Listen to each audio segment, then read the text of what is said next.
The Galactic Republic contained over 3 million planets, scattered across roughly half of the galactic disk.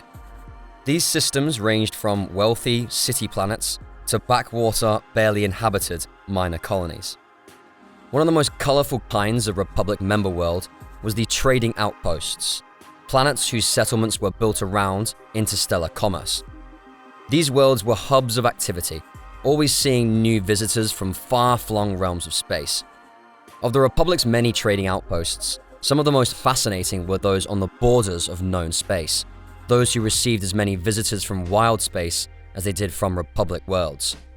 In this video, we'll be discussing a few of the most remote outposts in the galaxy.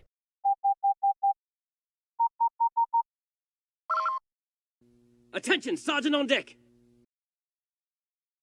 For the most part, the region between the Corellian Run and the Polemian trade route, the two oldest of the galaxy's Big Five hyperspace routes, was pretty thoroughly explored and settled. But this rule only held up to the mid-rim, past which there were some pretty large pockets of unexplored or uninhabited territory. The biggest lay between Hutt space and the Corellian Run, a strip of territory that was considered a Hutt dependency during the final centuries of the Republic. You might know this region as the location of Tatooine, which was far from the only local semi-obscure, rarely visited outpost out there. One of these other obscure outposts was Nyos 3. This icy moon was located just off the Corellian Run, but it was nonetheless described by Count Dooku as being as remote a world as one can find in known space, which wasn't an exaggeration. Nyos 3 lay in wild space, and only hosted a single settlement, which was also known simply as Nyos 3. This settlement was in a constant state of disrepair, and its inhabitants were poor and forgotten. But the moon had a single export that kept it on the star charts, the Nyos sharp tooth, a kind of fish that was served as a delicacy all over the galaxy. Local merchants also tried mining the moon for real spice and lured in colonists from Ryloth and Rogia to work as miners, but it's unknown if that industry ever went anywhere. Nonetheless, because of its one semi-valuable export, Nyos 3 did see a bit of trade now and again. It was a mostly respectable stop for spacers wandering the outer reaches of the galaxy. Its sole settlement had plenty of cantinas at any rate, and the planetary government didn't impose any legal limits on how drunk you could be in public, unlike many more rowdy spaceports, so visitors to Nyos 3 had that at least. Not far from Nyos 3 was Sivris, a remote but somewhat infamous outpost on the edge of Hutt space. Located in the Outer Rim's Al-Nazrul sector along the Triellus trade route, Sivris was a barren moon located on the edge of an asteroid field.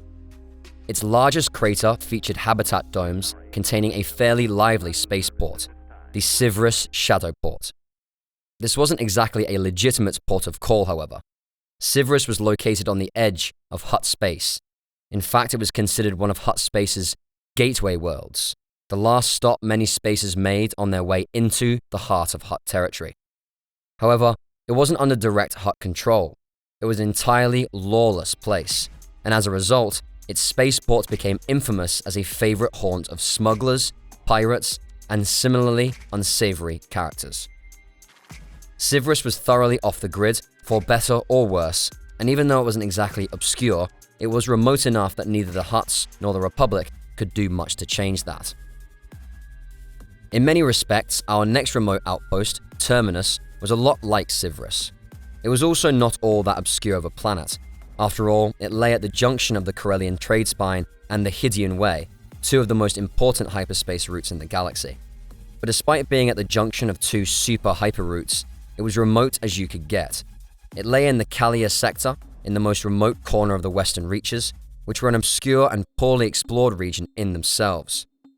Terminus was just a stone's throw from wild space and the edge of the unknown regions, and it received lots of ships from worlds no one in the Republic had ever heard of.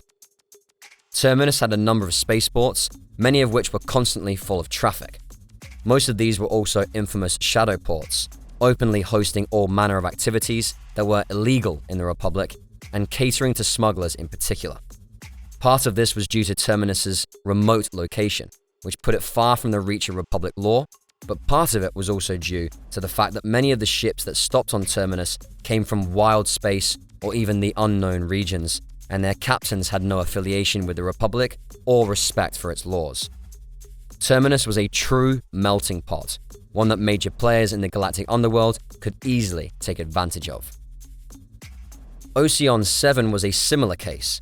It was the main point of entry for travelers heading into the Centrality, a small sector rimward of Hutt space that was well known for its strong opposition to central government and complete independence from the Republic. The Centrality's founders had chosen an obscure region of space on purpose, as they sought to get away from the rest of galactic civilization, and in that respect, they succeeded. The Centrality was considered obscure and remote even during the time of the Empire, and it received few visitors from the greater galaxy. Those it did receive, however, generally came through Ocean 7, which grew wealthy by controlling trade between the Centrality and the outside galaxy. Much like Terminus, however, it was also known for catering to smugglers and the like, which it could do with impunity due to its distance from any central authority. It was a fairly lively trading outpost, all things considered, if one full of unsavory types. The last two planets we'll be discussing today were well and truly remote, on the furthest northern edge of known space. Despite this, however, both of them had a degree of historical significance, and you may even have heard of one or both of them. The first is Farana, located in wild space in the far northeastern corner of the galaxy, just beyond the edge of the corporate sector. It was located somewhat close to Bonadan and a selection of other major trade and industrial worlds, but since these were corporate sector members and Farana wasn't, Farana was still an isolated system. Its people were merchants and participants in local trade, but visitors to Farana itself were still uncommon, despite the planet's mercantile economy. For the most part, it was an anonymous, foggy world, and its sole claim to fame was that it was the original northern endpoint of the longest hyperspace route in the galaxy, the Hydian Way. But that route had been rerouted to instead terminate at Bonadan long ago, and Farana was consigned to obscurity, a footnote in galactic history.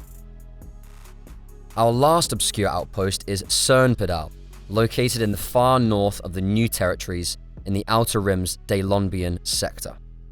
Its population was tiny, a meager 8 million in total, but it was the most populated planet in its sector nonetheless, which made it pretty much the only spaceport anyone traveling in the area visited.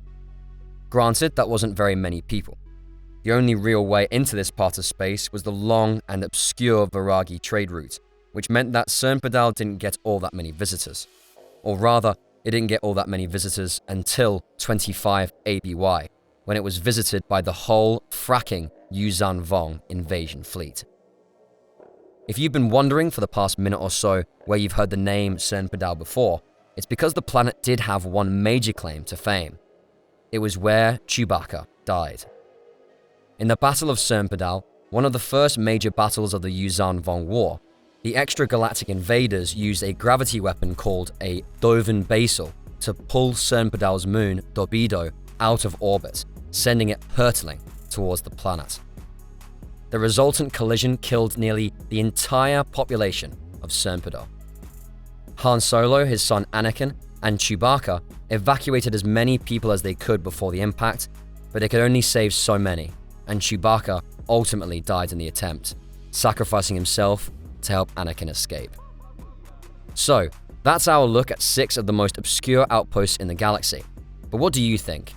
Are there other obscure worlds you'd like us to talk about? Feel free to post your thoughts in the comment section below.